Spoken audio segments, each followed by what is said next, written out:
The air in the nursery felt heavy, thick with the scent of baby powder, and the faint tang of antiseptic wipes.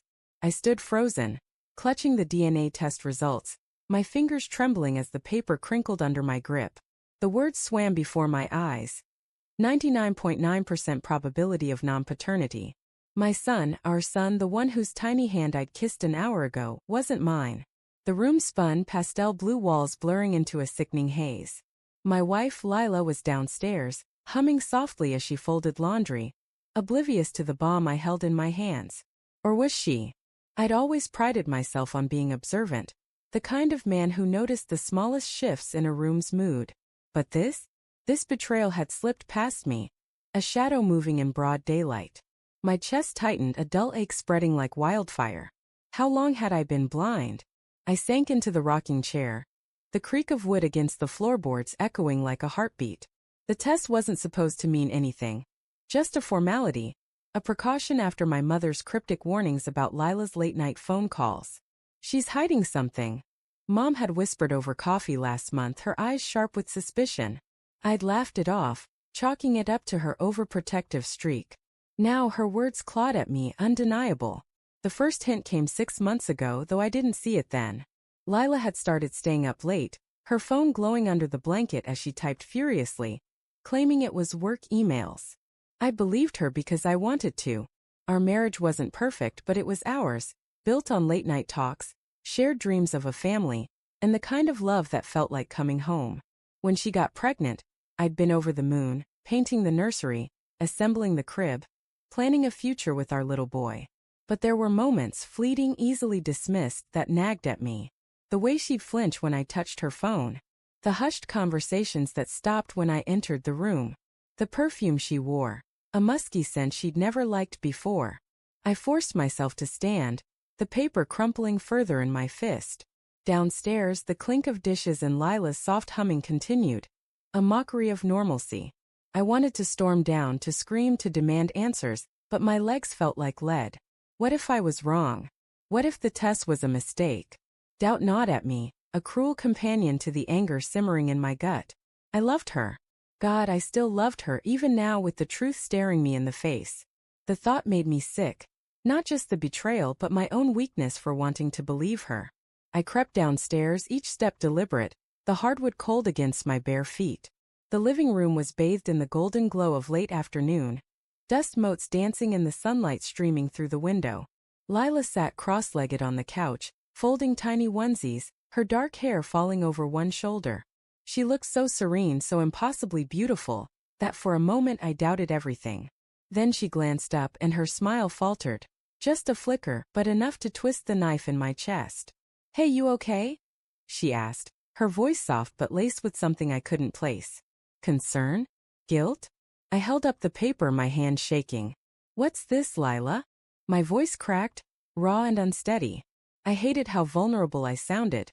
How much I wanted her to have an explanation that would make this nightmare disappear.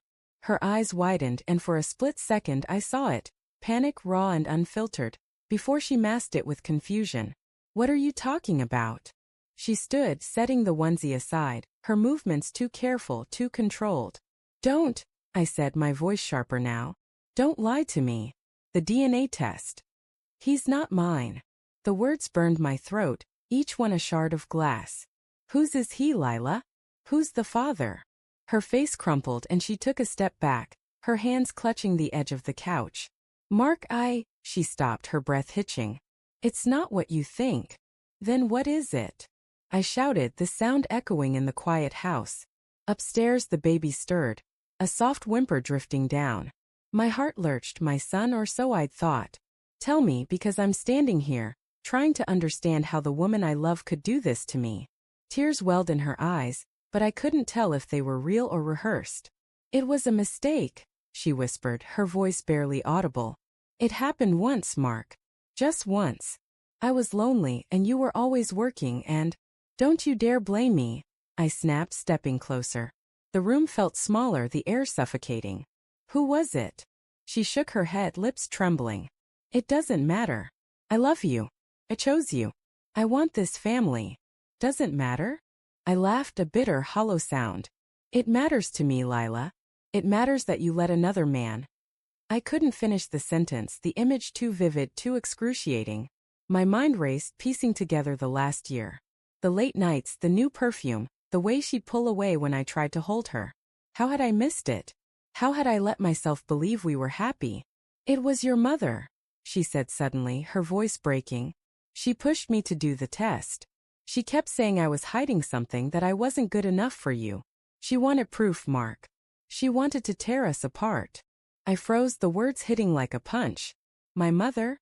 The one who'd planted the seed of doubt, who'd insisted on the test. I shook my head, trying to make sense of it. You're lying, I said, but my voice wavered. Mom had always been protective, maybe too much. She'd never warmed to Lila, always hinting she wasn't right for me. Had she orchestrated this? Had she manipulated us both? I'm not, Lila sobbed, sinking onto the couch. She gave me his name, Mark. She told me to make sure the baby was yours. I didn't want to, but she kept pushing, saying you deserved the truth. His name. My voice was barely a whisper now, dread pooling in my stomach. Who, Lila?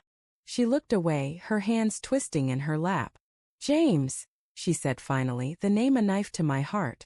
My best friend. The guy I'd known since college, who'd stood at our wedding, who'd held our son just last week, grinning like he belonged in our lives.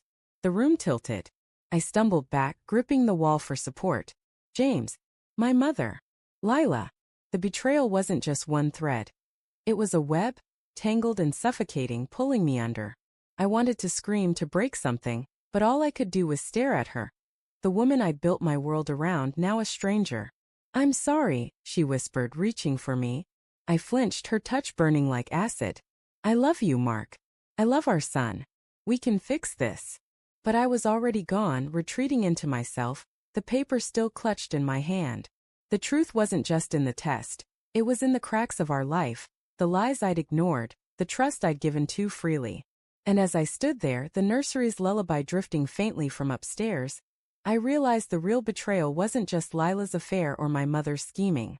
It was my own refusal to see the truth, even when it stared me in the face.